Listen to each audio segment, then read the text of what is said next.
Good afternoon, and thank you all for taking the time to join our medical research and COVID-19 series. Before we begin, just a couple of notes. First, you can use the Q&A function now to start submitting your questions, which we will take at the end.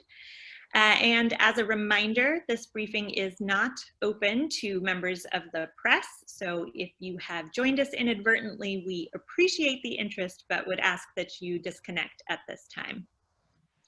I'm Tanaz Rasuli with the Association of American Medical Colleges and Executive Director of the Ad Hoc Group for Medical Research, a coalition of 300 organizations focused on the NIH.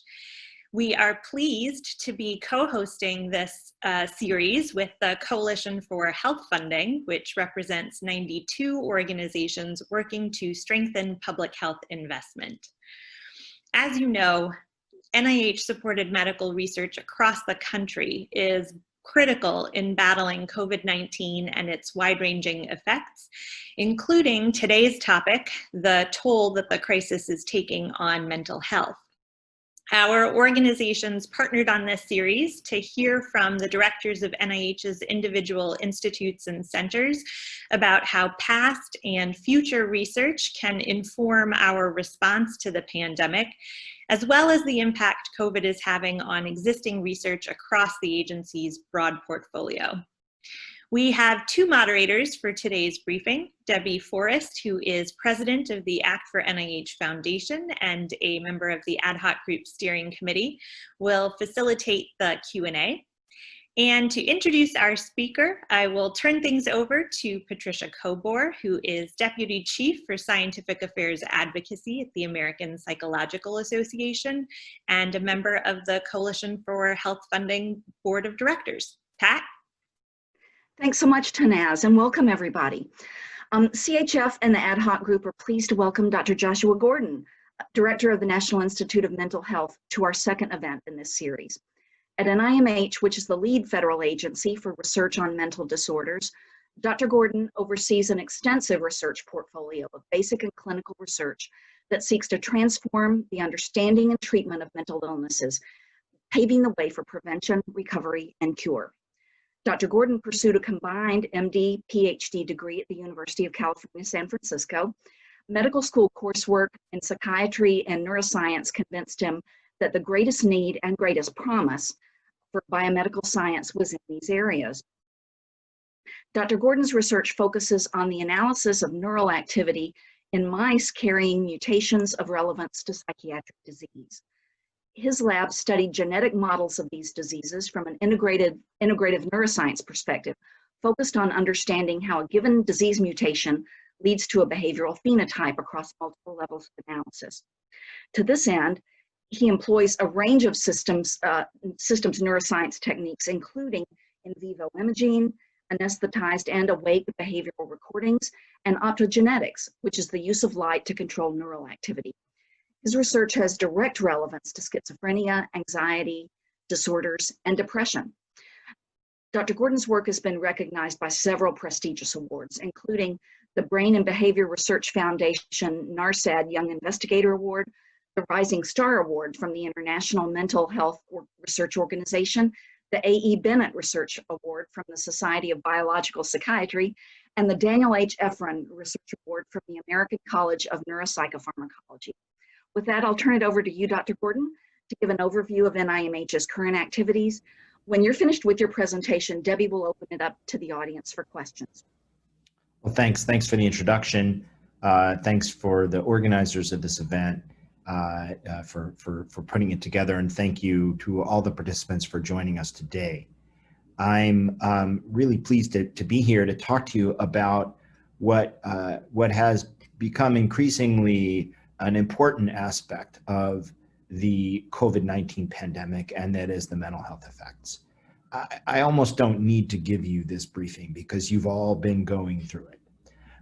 We've all experienced a range of mental health symptoms and consequences of the pandemic, from perhaps the mundane, just the loss of the ability to go into work every day and the camaraderie of being with our coworkers, and to the profound, the inability to be with loved ones for important events, and even more profound, of course, the loss of loved ones and people that we care about, and people in our communities. This impact has been one of, and only one of, the mental health impacts of the pandemic. The impact of the mitigation strategies, the other impacts of the pandemic on mental health come from two other sources. One, the direct impacts of the threats of the virus itself, which can be quite unsettling and scary and even traumatizing to those exposed directly to it. And of course, the economic impacts and the subsequent challenges that many individuals in the U.S. have to face. And I feel very fortunate to continue to be able to do my job. And to be able to continue to do it safely. And not all Americans are so blessed to be able to do that. Now, these are anecdotal observations. What kind of data do we have to assess the current state of mental health in the country? We have a series of surveys, some more scientifically rigorous than others, but all of which point to the same basic fact. The rate of people endorsing symptoms of mental disorders, symptoms like I'm feeling depressed, I'm feeling anxious, I'm feeling worried, I'm not sleeping well, I can't concentrate as well, or even I've been thinking about harming myself or attempting suicide. Those rates of those symptoms are higher now than they are typically. How much higher? Probably 2 to 3 times more prevalent in the general population. Those symptoms affect all of us, whether we are affected economically by the virus, whether we know people who have been infected, who have been seriously ill, or who have died, or whether we are simply trying to go about maintaining as much normalcy in our lives as possible. One question I often get is whether there is an increase in the rates of mental illness. And I want to make a distinction between what we know, which is that there are increases in the rates of people experiencing symptoms of mental illness, and what we don't know, whether that is going to correspond to increases in the rates of people who are experiencing a full episode of a mental illness. The key distinction being, are the symptoms severe enough that they prevent you from going about your daily needs. They prevent you from caring for your children, for caring for a parent, for going to work, for being able to enjoy things that you can do. That is one of the main distinctions. Another distinction is, do you have a full panoply of symptoms that tend to occur together for a mental illness, not just 1 or 2 isolated symptoms. And we don't know yet the full impact of the pandemic in terms of whether the disruptions that we're experiencing from these symptoms are severe enough in enough people to significantly increase the rates of diagnosable mental illnesses. That is something we're going to have to find out over time. That said, we can guess from the rates of these symptoms that we're seeing and from the experiences of having been through other emergencies, disasters, and epidemics in this country, we can guess that there will be an increase in the rate of diagnosable mental illnesses. And the importance of that, of course, is that it's going to mean an increase in the rate of individuals seeking attention for these mental illnesses from professionals, an increase in demand on an already stressed mental health system, and potentially an increase in adverse outcomes such as hospitalizations or deaths by suicide. So that's what's happening. We don't really know on the full severity end of it, but we do know that there's an increase in risk for mental illnesses, an increase in the experiencing of symptoms. So then you might ask, well, what is the NIMH as a research institution doing to try to address the increases in rates of symptoms and the potential for increase in the rates of disorders, and also to fully understand the epidemic? The NIMH has prioritized research in the context of the pandemic that seeks to address known gaps in what we don't know, such as, is the pandemic causing increased rates of illnesses? And also, and even more importantly, we're prioritizing research that seeks to address means by which we can intervene rapidly to try to reduce these adverse consequences of the pandemic from a mental health perspective. We know from years of the investments that you all have made in mental health research that there are a multitude of approaches we have to reduce those impacts, whether it be digital healthcare and data science approaches to identify people at risk, whether it be delivery methods to ensure that evidence-based approaches for treatment and prevention are carried out in primary care settings or in public mental health clinics. We know a lot of the tools that we have, and what our research is focusing on now is how do we implement those effective evidence-based solutions in the populations that need it. And that brings me to the other priority area, is addressing and understanding and mitigating the impacts of the pandemic in vulnerable populations. What do I mean by vulnerable populations? There's really two different kinds of populations I'm talking about. One is the frontline workers, those who are out there every day. And I don't just mean health professionals, but although absolutely health professionals are included, but I'm also talking about food delivery workers, grocery clerks, people who are out there making sure that the power stays on and that the trash gets collected. Why are they at increased risk? They're at increased risk because they are every day taking risks that those who are fortunate enough to be able to stay home and work from home are not. They have increased rates of COVID-19. They have increased rates of the mental health impacts of COVID-19. So that's one population, the frontline workers. The second population is health disparity populations, specifically minority communities, particularly African American, Hispanic, and Native American communities. These communities are experiencing the impacts of the pandemic, both the health impacts and the economic impacts, much more than other segments of the population. They need solutions that are also tailored for them, because we know from, again, investments we've made in research that the same thing that works for majority populations doesn't always work for people of color and other minority populations. And they need to ensure that these evidence-based mechanisms, these evidence-based solutions are offered in their communities and are offered effectively. So we're prioritizing, again, research that attempts to address what we don't know about what's going on in the pandemic, particularly around how to implement effective interventions in the context of the pandemic, and how to ensure that those interventions and those measurements are deployed in vulnerable populations. That's the research that NIMH itself is engaged in. We're not, though, engaged in that research on our own.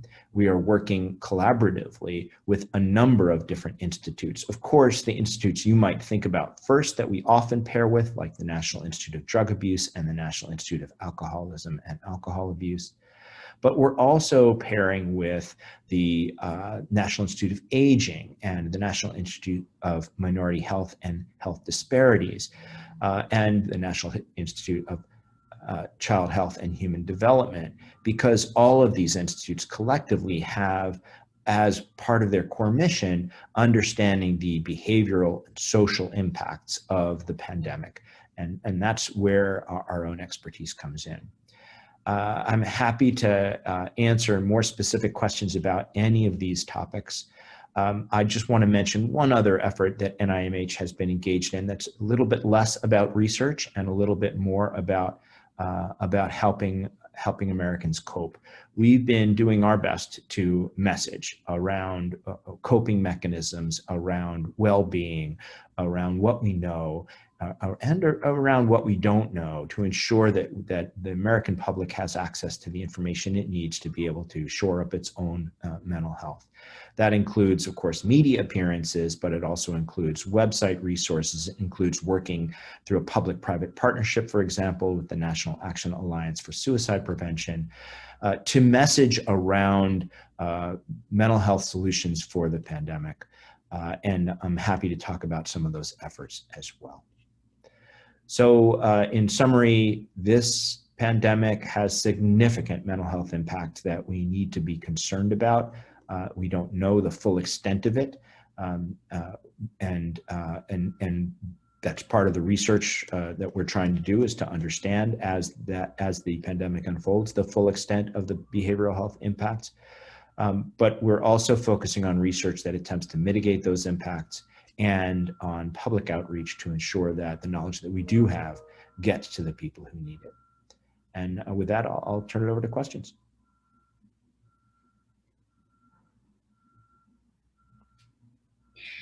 Thank you so much, Dr. Gordon. As a reminder, everyone can feel free to put a question in the Q&A box. And if you'd like to add your name and organization, that would be useful.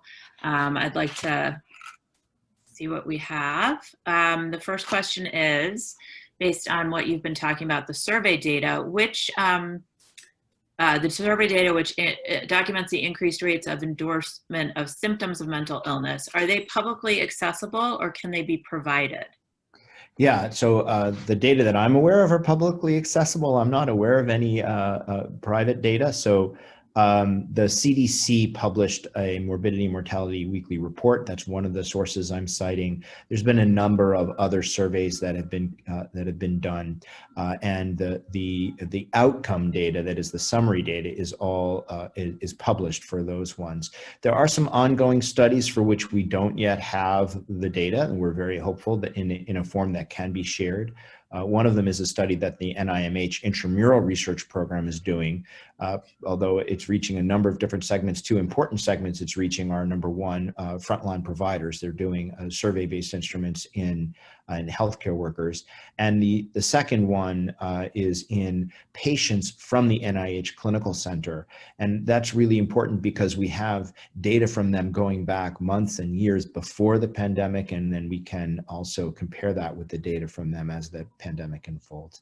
So there's a range of different data that we have available, and we can provide the published ones to this group, no problem. I think you're on mute, Debbie. You're completely right. Another question is, do you see a particular age group that's been affected more than another age group? We're seeing effects across the age groups. There's not a lot of data yet from kids. So most of the data that I've seen are from adults, although there are obvious impacts on children. And some of the less scientific surveys have suggested such impacts. There's one that was conducted by an autism research group that surveyed their participants in their research protocols. And the reason why I say that's not very scientifically rigorous, because it's a sample, what we call a sample of convenience. We don't know how representative it is, but those kids who are engaged in research, their families, they are noticing impacts of the pandemic on their mental health and on their children's behaviors.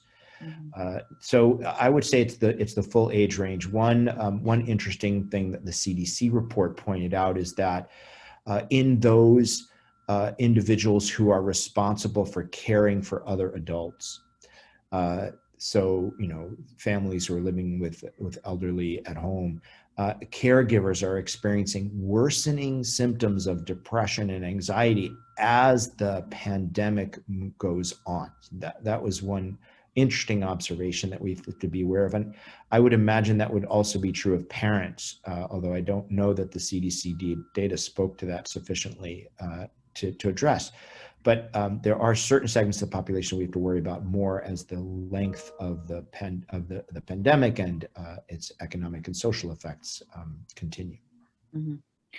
And I imagine also with the young people not having access to school-based counseling might also be an additional That's issue. an additional concern. I should mention there was one other age-related finding in the CDC that is of relevance here, and that was the highest rates of reports of suicidal ideation was in college-age adults in that survey. So young adults are having a hard time. Mm-hmm. And you mentioned that it was 2 to 3 times. There was a question about whether there was been efforts to quantify those increased rates, more specific numbers about those. There are, yes, there are specific numbers. The different surveys that have been done are differ slightly, but they agree in that range of 2 to 3 times the baseline rates.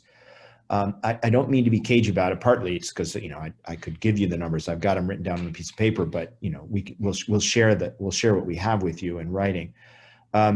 But the other issue here is, again, many of these surveys are probably not sufficiently representative of the national populace to be able to say definitively there is a 2.5-fold increase in depression. There is a 1.5-fold increase in anxiety. So I could give you more specific numbers, but I'm not sure they're meaningful at this point. I think the range is more meaningful. There are some great questions coming in. Keep them coming, everyone. This question is about the long haulers and how they may be affected differently from those who experience COVID-19 disease and then their symptoms go away entirely. Yeah, no, the long haulers are, forgive me, it's tragic, but they're scientifically fascinating, and we don't really understand what's happening with them. There is evidence, not so much from the long haulers, but from other folks who've been infected with COVID, that there's involvement of the brain. There are strokes in individuals who have been with COVID, especially younger ones. There are signs of some cognitive disturbances and mood disturbances that may outlast the pulmonary infection. So studying long haulers and others who have recovered from COVID is going to be very, very important for us to understand the impact of the infections itself, which of course is one of the major impacts of the virus on mental health. One thing we also need to do is figure out, is it worse than other pulmonary diseases? We know that a stay in the ICU is not good for your brain. It's not good for your mood. It's not good for your cognition. But there is some suggestion that there might be specific things, effects that are specific to having been infected with COVID that we need to understand. There's research that I just heard being carried out at NIH in the intramural program on the ability of the virus to infect different cells that are in the brain, whether it be neurons or other support cells. And it turns out it seems like it's the support cells. It's not the neurons themselves, which may be good news. But we do need to understand the effects of the viral infections on the brain and the longer lasting aspects of these syndromes are predominantly about brain function. Mm-hmm. Here's another one, which I think is also very interesting. We're not only living with the stress of a pandemic, we're also living with the stress of social unrest and social change in our country. And we're living with a coming election, and many people are feeling stress from politics right now. So how would you address all this tsunami of stressors right now and anxiety producing events, police violence, the divisive election, pandemic, on top of what many of us just have everyday stresses with our families and our jobs? I think we have to acknowledge that these stresses can be additive, particularly in particular individuals. So in our African-American communities, there is increasing levels of stress around police violence, around the uncertainty of the response to that, around the news that keeps coming out seemingly every few weeks about judicial decisions that they disagree with. There are other populations that are affected, in the West by the fires, et cetera, that are going to be even more acute from the perspective of, communities that are being evicted from their homes because of the fire. And then there's going to be the communities that are affected by the more acutely, again, by the economic impacts, whether it be evictions from the home because they can't pay their mortgages or their rents, or because of food insecurity, et cetera. And these stresses are additive. We do know that it's not like, you get one stressful thing and that's as stressed as you can get from a physiologic perspective. So we can anticipate that those affected by multiple stresses will experience more challenges and be at higher risk of mental illness. There's one other thing about this period that we have to acknowledge, and it's relevant to all these different facets, but also the election. And that is uncertainty itself is stressful. Mhm. And so that I would say all of these different events have a great deal of uncertainty to them. And that points the way to a coping mechanism, which is to focus on the things that one can be certain of, that one can control. And so, I often have counseled my patients to not think about 3 weeks from now, but think about a week from now when they're in turmoil, when they're having stress, when they're having challenges. Make it through today, make it through next week, and then worry about it. So that's one coping mechanism that can help, but we have to acknowledge that all this uncertainty is not helpful from the perspective of trying to maintain mental wellness. Well, that leads into another follow-up question here is, how do you recommend dealing with these stressors? How do you, what recommendations do you have? And how can you mitigate symptoms? So the strategy, of course, depends upon the severity of the symptoms that you're experiencing. So when we're talking about the kinds of data that I was mentioning before, where we're seeing people with increased rates of mental health symptoms, we're talking about someone who's feeling sad, who's feeling low energy, who's worried, who is grieving. Coping mechanisms, basic coping mechanisms, can be really, really helpful. Eating right, sleeping right, trying to focus on activities that one enjoys, seeking the comfort of friends and loved ones, and physical exercise. These can all be really very, very helpful coping mechanisms at restoring some sense of balance. You may not be able to completely get rid of the anxiety, that uncertainty with all these different events coming on, but it'll help prevent those symptoms from becoming overwhelming. Mm-hmm. And then I would say the second stage of severity is when those symptoms become strong enough that they impair one's ability to function. What do I mean by function? I mean to do the things that you kind of need to do. So go grocery shopping, taking care of your children or other people under your care, getting work done that you need to get done for your job, maintaining your house, your home, cleaning up after yourself, or in more severe moments, getting dressed or bathing. So when symptoms become severe enough that they impair one's ability to go about, what we call the activities of daily living, that's the time that you might need professional help. And it's probably a good idea to reach out to a physician, reach out to a clergy that you trust, reach out to a psychiatrist or a therapist, or reach out to a helpline. There's a number of them that are available. The third stage of severity is when you're acutely ill and you're thinking about harming yourself or killing yourself. And then it's not a matter of reaching out to someone for help. It's really a matter of getting urgent help. And there are crisis lines like the crisis text line at 741-741. There's a suicide prevention line at 1-800. Sorry, I have to pull it up every time. I can never remember the thing. 1-800, I think it's 283-TALK, but now I'm having trouble. 273-8255. Those are available for urgent crisis needs. And I should thank any of the staffers who are on the phone who might have had something to do with it. Congress just passed the National 988 line, which I think is going to be a tremendous resource for those in crisis.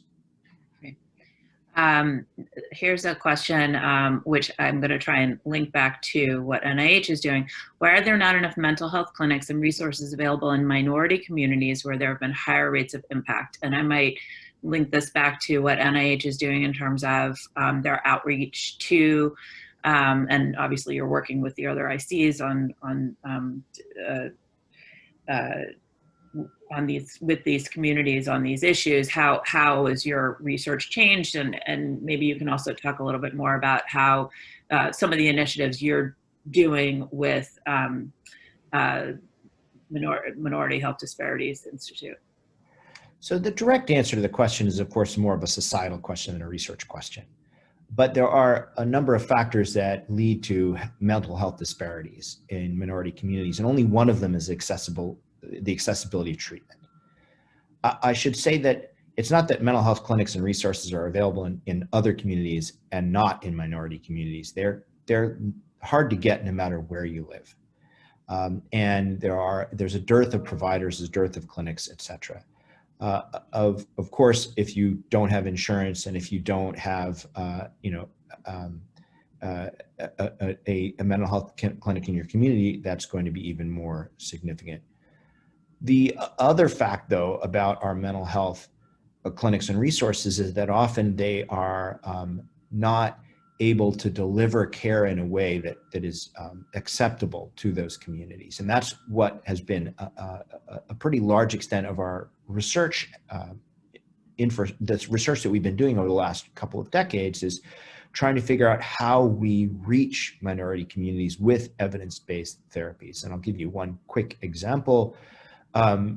In Hispanic communities, particularly in the Southwest, but I imagine all around the US, the research was done in the Southwest. When our scientists that we funded found that when you offer mental health services to children in Hispanic communities, if you offer it to them in schools, they are very, very likely to take that treatment, see it through to the end, and to have better outcomes. If you offer that same treatment to them, the same providers, but do it through mental health clinics or community clinics, you don't see as good outcomes. So for that community, you need to position the resources in schools. You need to position it in places that are accessible and acceptable to the Hispanic community. So it's not just about where the resources are, but also about ensuring that they are addressing the needs of the community. With COVID, it's not just about mental health in the minority communities. As I mentioned, the infections by COVID are much higher in Hispanic and Black communities, Native American communities. And reaching those communities is not just about mental health resources, but also about resources that are specifically for COVID, like testing. And so one of the large initiatives that was just launched actually this morning was that we've been involved with at NIMH because of our expertise in community-based solutions for mental health, is an initiative to expand the opportunities for and acceptance of testing in minority communities. And we funded a number of them around the country. And we really hope that this is going to make a big difference for the COVID pandemic in those communities. I think we'll only do one or two more. Maybe this will be our last one. And this, I'm sure a lot of people have been thinking about. Are there studies that have shown the increased mental health or addiction need, increasing referrals, demand for counseling, prescription medication, and maybe also relate that to what you're working on with NIDA and IEEE? So that's a great question. We don't have the full data set yet, so we don't know.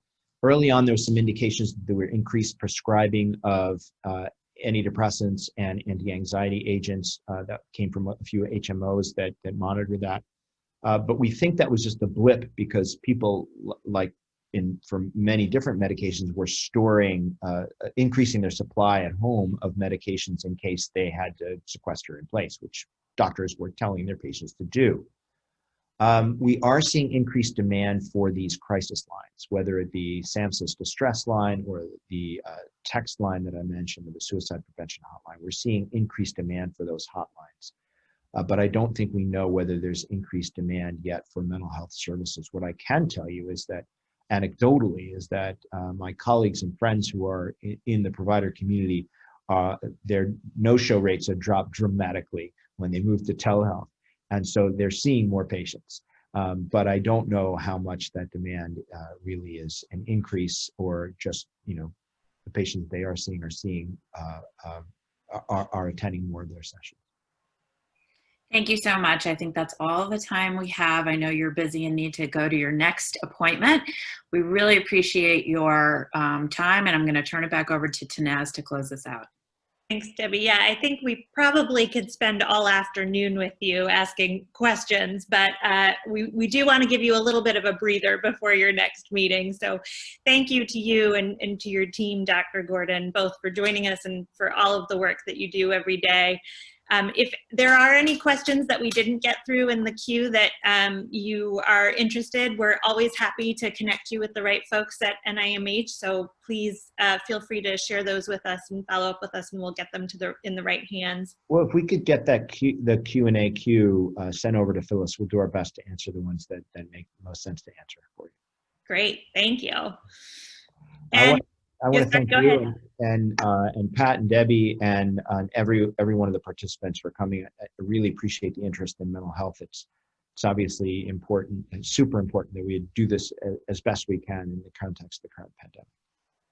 Thank you. And thanks to everybody who joined us today. I'll just ask you to save the date. We're looking at October 20th for hopefully the next event in this series, which will be with the National Heart, Lung, and Blood Institute. So look forward to seeing all of you then, and hope everybody stays safe. Thanks. Bye-bye. Thank you.